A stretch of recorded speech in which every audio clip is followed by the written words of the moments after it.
expressed on the following program are those of the host and not necessarily those of staff, management, or ownership. Phoenix, Arizona, Prescott, Casa Grande. Brother Mike is back on the radio. Welcome to HardcoreChristianity.com. God bless you today. Thank you for tuning into the program. Today's Bible study, Divorce is Killing Christianity. Hey, would you call somebody and tell them the radio program's on? Particularly people contemplating getting a divorce and breaking up a family. You'll find this radio program very interesting today. Got a new study to research with you. This is Brother Mike. I'm the professional counselor at the House of Healing in Central Phoenix. We're on 11th Street, just south of Indian School Road and west of the 51 freeway, down by the VA hospital in the heart of Maricopa County, Arizona. On the website, HardcoreChristianity.com, you'll see all of our services there, Tuesday, Wednesday, Thursday, and Friday. Preaching, healing, teaching, and deliverance at every service. All the services have the moving of the Spirit. Please send us some people who need to be healed. That would be great. A wonderful favor you would be doing us if you'd send some people that need to be prayed for and healed. You can join us on our Facebook page on the website. You can visit one of our sponsors, West USA Realty, on the front page of the website. You can join us on our teaching channel on YouTube. We now have 4 of them. We're having a children's deliverance service next month, the first Saturday of the month at 9 o'clock in the morning, pre-teens only. You can hit our PayPal channel and send us another donation. Thanks for keeping us on the radio for over 14 years now. May God richly bless you. Divorce, American style. Oh boy. Did you see this new research study that came out by the Public Religion Research Institute? You probably don't follow that, but I do. I found a new study there. Check this out. This new study revealed that divorce is a major reason for why millennials have left the church. As you may know, church attendance is dropping nationwide, and millennials are leaving the churches in droves. They are not interested, and this research study came up with a very interesting concept as to one of the reasons people lose their faith in God. And according to the article, it says there are a number of reasons why millennials often are named when explaining why they've left the church and their Christian faith. It includes the church's stance on sexuality, science, or politics, but one factor often overlooked is divorce. Americans who were raised by divorced parents are statistically less likely than children whose parents were married during most of their childhood to report attending religious services at least once per week. Can you believe that? 21% versus 34%. That's pretty significant. It says this childhood divorce gap is also evident even among Americans who continue to be religiously affiliated. Roughly 3 in 10 religious Americans who were brought up by divorced parents say they attend religious services at least once a week, compared to 43% of religious Americans who were raised by married parents.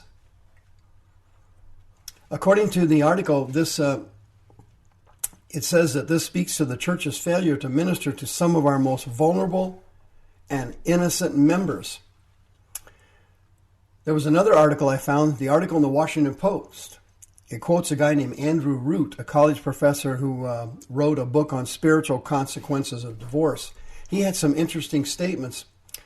One of them was, quote, Root said churches are not doing enough to speak directly to the concerns of children, so the kids lose faith in the ability of the church to help them. He said that when the divorce rate climbed in the 1980s, many members of the clergy, especially mainline Protestant pastors, stopped speaking out against divorce so as not to alienate struggling congregants. But by going silent on the subject, they didn't offer any comfort to the children. That's very typical here in America, isn't it? Most of the churches have pastors or ministers who are seeker-friendly oriented people focusing on attendance and money, and they've lost their guts. They've lost their courage just to preach hardcore Christianity and preach the glorious gospel of Christ in its purest and plainest form. And here you see the damage the fallout from that is very damaging, where you have children who have lost faith in God because their parents set a terrible example at home. In America, divorce is not handled in a godly manner. In the United States, you can get a divorce for irreconcilable differences. In the kingdom of God, you cannot get a divorce for that. It's a sin to get a divorce for that. Jesus went over it in Matthew chapter 5, Matthew chapter 6. In America, divorce is cheap. And because so many marriages end up in divorce, as you know, the divorce rate is over 50%. Second marriage's divorce rate is in the high 50%, like 57 or 58%. And third marriages, the divorce rate is over 60%. Fourth marriages, they don't even do research studies on fourth marriages. I have no idea what the divorce rate is on a fourth marriage. But I guess they figure by the time you're married 4 times, you're pretty much shot. But divorces, and when I was living in sin, I saw it the exact same way. I had divorces when I was living in sin. And it was like, hey, if you got an irreconcilable difference with somebody, you just dump them. You can't get along. You got married for the wrong reason. It doesn't matter. There's like a million different reasons you can get divorced. And in fact, you don't have to have a reason to get a divorce in America. And now with homosexuality on the rise and gay marriage now legal in the United States, the divorce rate is going to skyrocket. Homosexual divorce rates, I'm predicting, will be higher than heterosexual divorce rates. And the heterosexual divorce rate, as you know, with first marriages is over 50%. And that's why back in the 80s and back in the 90s, everybody started living together. People were just cohabitating because the divorce rate was so high and nobody expected the marriage to last. Then they started having children all over the United States who didn't have any parents, particularly in the minority communities. This led to a social catastrophic disaster. Children being raised in single-parent homes live in poverty. Dropout rates are extremely high. Poverty is extremely high. Crime is extremely high. Incarceration rates are extremely high because when you don't have 2 parents in the home, the children suffer. This article that I just focused on today shows you how the kids were paying the price for their parents' divorce. And they were paying that price spiritually. They lost faith in God when they saw their parents get divorced for irreconcilable differences, which is a sin, and then they remarried, which was a sin. And I did that when I was living in sin. I got divorced for irreconcilable differences. Then I remarried. That was a sin. And then I got another divorce, and then that was a sin. And then I got remarried again. That was a sin.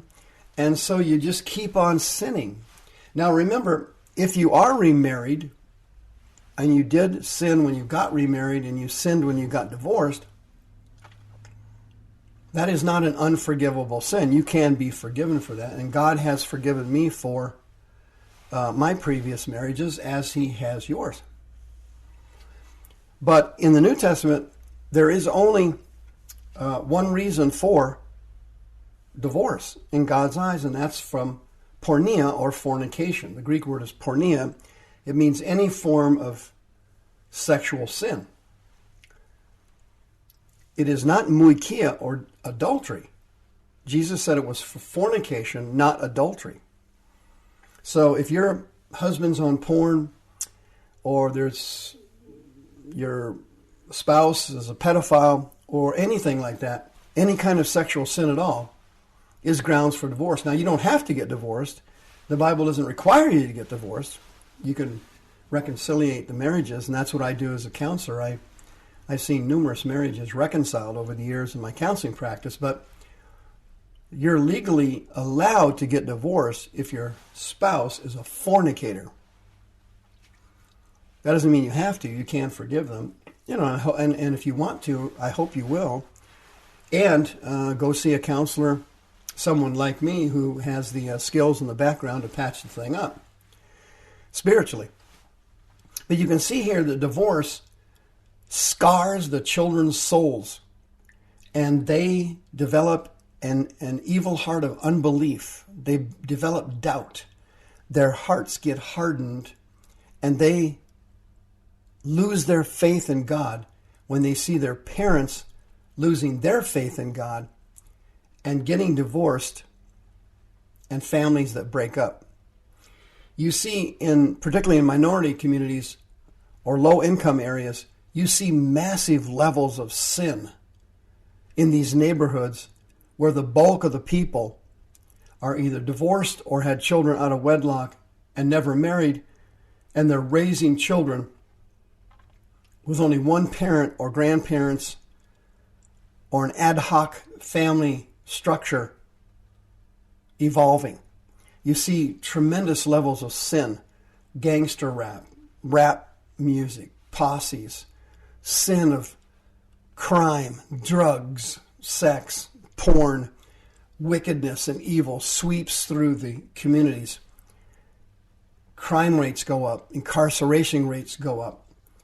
Divorce is the devil's special gift to Americans because he told them they could get divorced for irreconcilable differences. And when he sold that to us, and when he got us to believe that, and when I lived in sin, I was as guilty of it as everybody else. When we believed the devil and we took his advice, what we were doing was destroying our children. They then grew up with bad marriages, and they then grew up getting divorced. The demons that came from us and from our parents traveled down to our children, and now their homes are broken and their lives are ruined.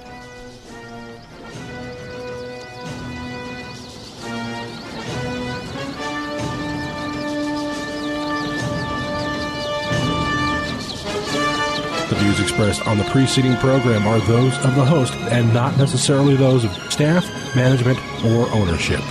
This program has been sponsored by Michael W. Smith.